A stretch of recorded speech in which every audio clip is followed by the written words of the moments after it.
All right, people, let's have a look at this roll between Chris and Peter. We'll look at this from Peter's point of view on the right here. So starting off with some good posture here, some good hand fighting.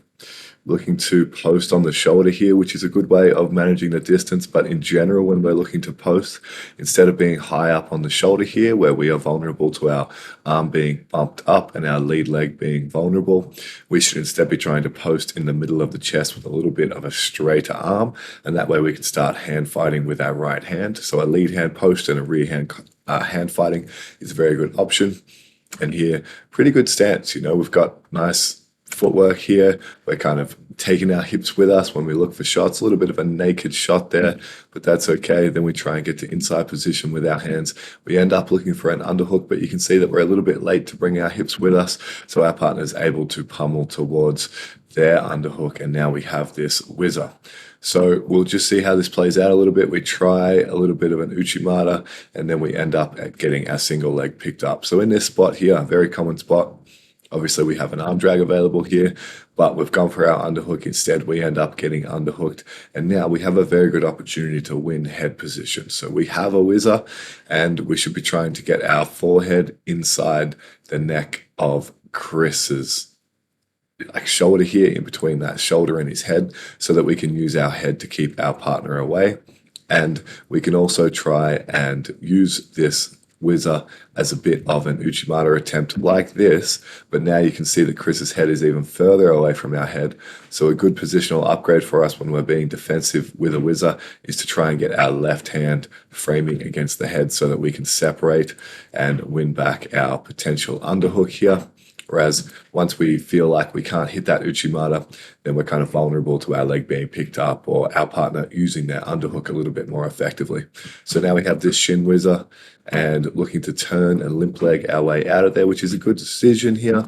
And we're just unable to get our foot unstuck. So I mean, the athletic version and something that Connor Evans, the wrestling coach at Absolute MMA Collingwood here, is extremely good at, is kind of backflipping out of these situations, or kind of like kicking this leg all the way up over the top, which is obviously freakish.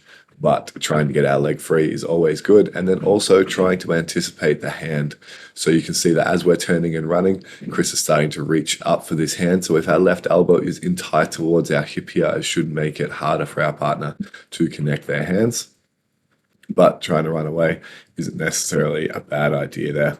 And then here we end up on the bottom in a kind of double inside foot position, and we end up reaching for underhooks and then basically pulling our partner into a body lock. So this is a very common mistake that people make when they're playing from their back in a somewhat supine position here, is reaching for the inside position with our feet, or maybe we just kind of ended up here.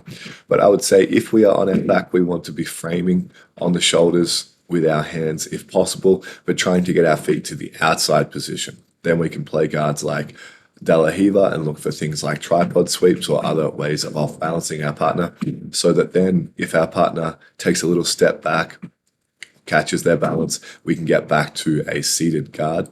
Whereas in this situation, we're kind of happy with our feet on the inside, and we do a good job of getting our back up off the mat so that we can play more of a butterfly guard. But when we go for double underhooks here, a good cue is to try and get the top of your head underneath your partner's chin. Whenever you are playing butterfly guard, we want to win head position, and that means keeping our head underneath our partner's head. And what that does is it avoids us getting stuck flat on our back, where our partner can use their head in the middle of the chest. So an alternative way of going about this grip battle here is once we start recognizing that we have our inside feet position, it is okay to start sitting up and playing some sort of butterfly guard here, but I would prefer to keep one hand in front of the chest. So maybe we're favoring our left hip here a little bit. So if we keep our right hand in front of the chest, we can continue to push our partner's head up. We can pummel our head underneath their chin, and then we can start looking for an underhook with our right hand and potentially controlling the wrist or the elbow with our left hand. An alternative thing that we could look to do here is use our right hand as a cross armpit post, so underneath Chris's right arm here, so that we can start elevating our partner and moving him across over our right shoulder. Our left hand can reach for the ankle, and we might have a good chance of entering into single X. But whenever you're playing butterfly guard, try and get your head underneath your partner's head before trying to pull them back on top of you and elevate you elevate them so that you can get good access to their legs, because nobody likes being stuck on their back with two hands trapped inside. So we do a good job of getting our legs out, taking advantage of the wide knees of Chris to get back to a closed guard position. So really good job there attacking the overhook and trying for this triangle here. But whenever we're in closed guard, it's always good to create as much angle as possible. So we have our left hand wrapped around Chris's right arm as an overhook here. And we can try and use this in the same way that we would use a whizzer when we're standing. So we would ideally like to get onto our right hip. And we can do that by extending our left leg to put downwards pressure on Chris's far thigh, and then trying to invert our right knee underneath our partner's chest here so that we can get all the way onto our right hip.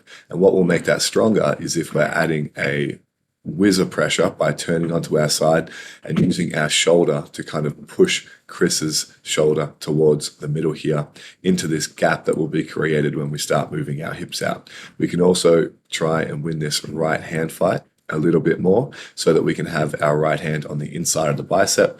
We can prevent our partner from posting with their left hand on the mat. We could also use our right hand on the other side of the head here.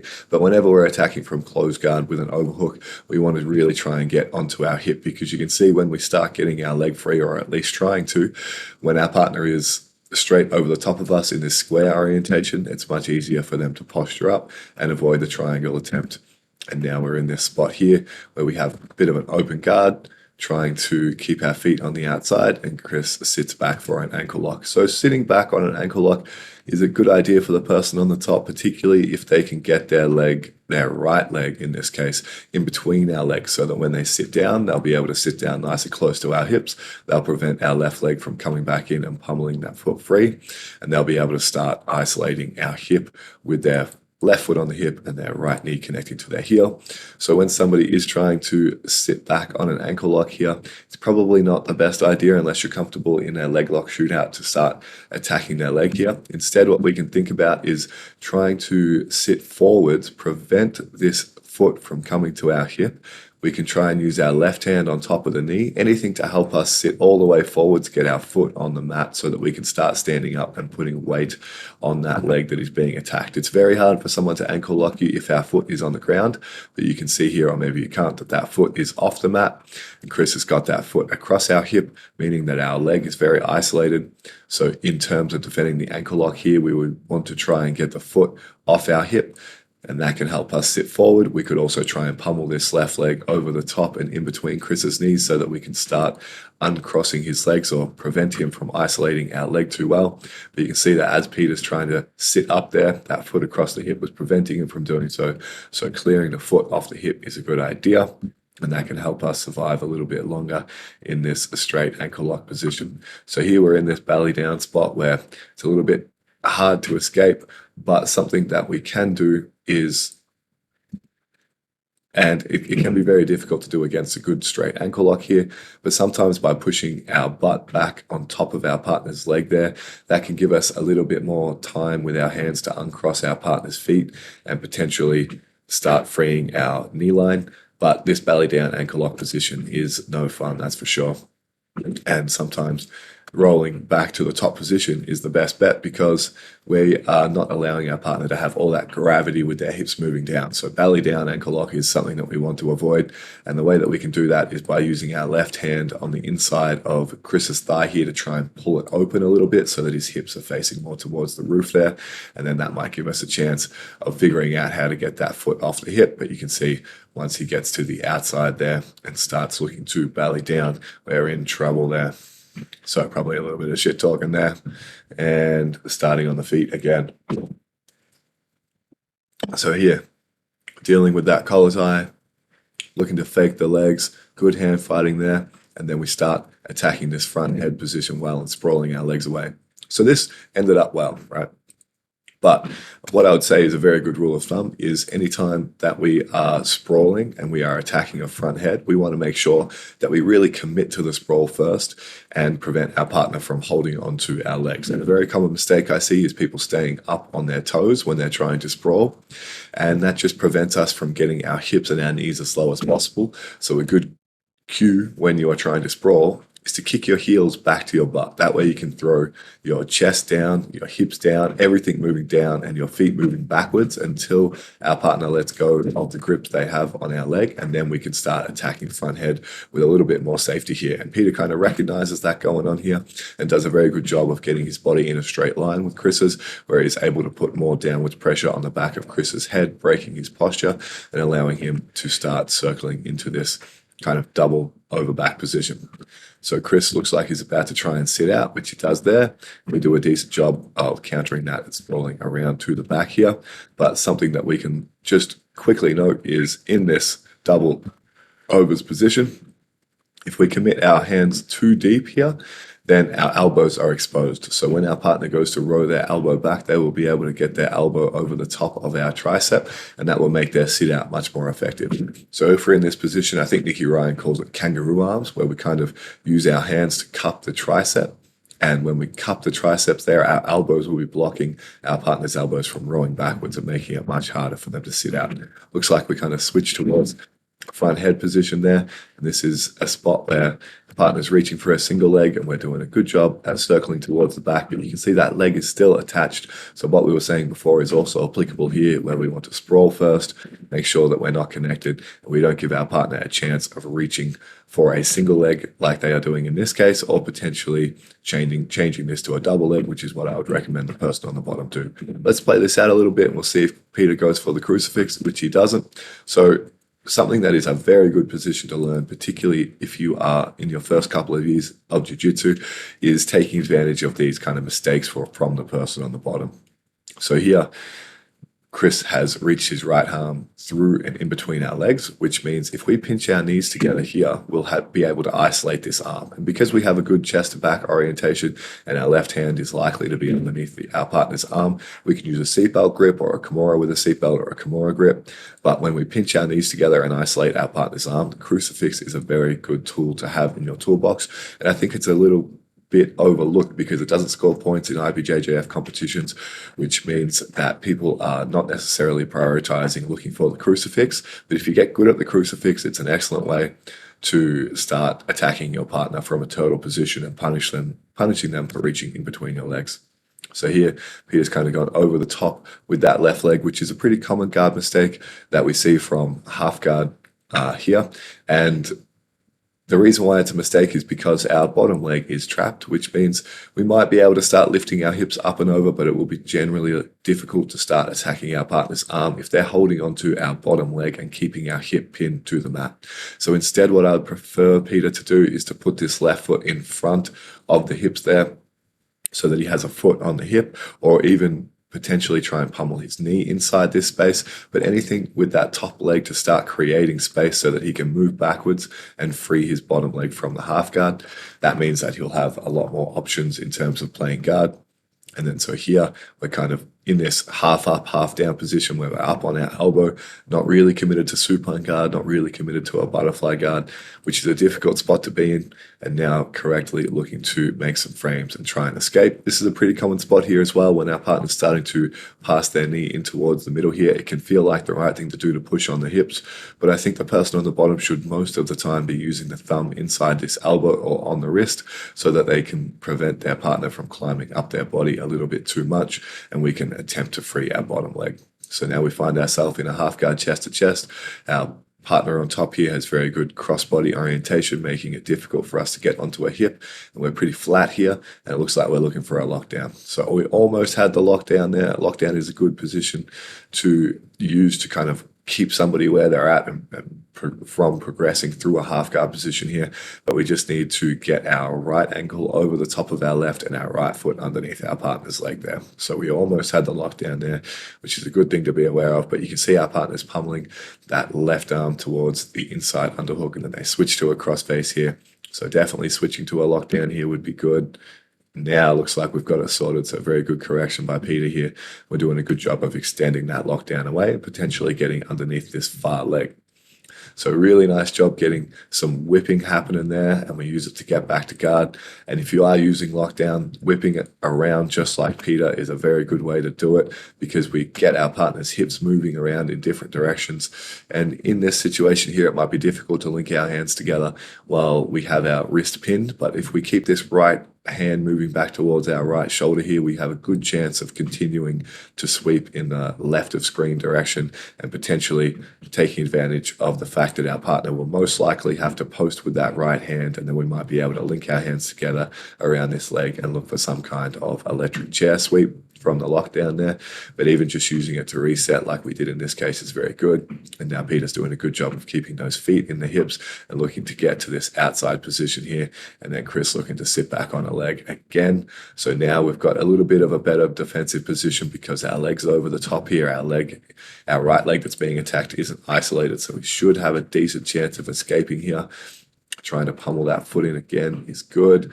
Now you can see that right foot's kind of separating the control that Chris has on the Peter's leg there. So it's a very good job of escaping here. And now we're kind of turning and controlling the feet. This is looking pretty good here. We're controlling the feet, preventing those legs being isolated again. Now looking back for a crossface and trying to sprawl those legs away. This is looking good.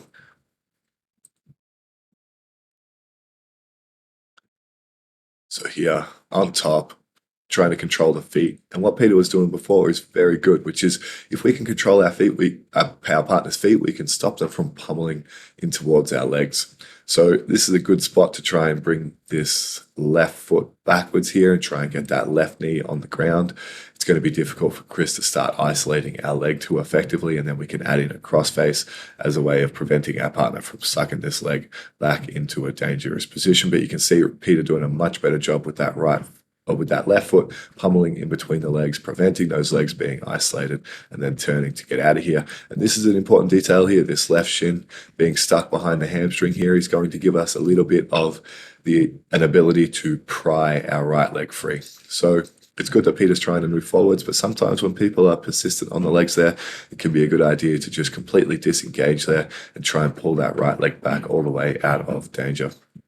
So we've got two legs on the inside, which means we're a little bit less vulnerable to the leg attacks, but Chris is doing a good job at trying to pummel his feet. And when we start trying to build up height, we are potentially making our leg easier to isolate here. We're doing a good job at coming forwards here. I think bringing the right foot to the other side of the body would be preferable. Now we find ourselves at 50-50, so looking to stand up on that 50-50 leg is a good idea, and we need to lean all the way over to our left before we can do that. But trying to turn our body and free our knee line is also good. Looking for some counter leg lock perhaps, again pummeling that leg free. And this is the point where we had an opportunity to get completely out of dodge there. And we do a good job at getting back up to our feet and looking to put some passing pressure on. So nice job kind of power knee slicing through here. We can see that once our partner has a scoop trip on our leg, we are a little bit vulnerable to that leg being dragged in, but we do an excellent job with our top arm at that row drag there. So this is a very good thing to get good at when somebody is framing on our chest there. You can see Peter does an excellent job at using his left hand to push that hand to the outside of his head so that his right hand can become an underhook there. Like so. That's really nicely done here. And then we want to get down nice and low chest to chest, potentially with a crossface there. And then we'll most likely be able to deal with our partner's knee shield. Chris does a good job at turtling here. Again, we're kind of attacking from this front head position with the double overs.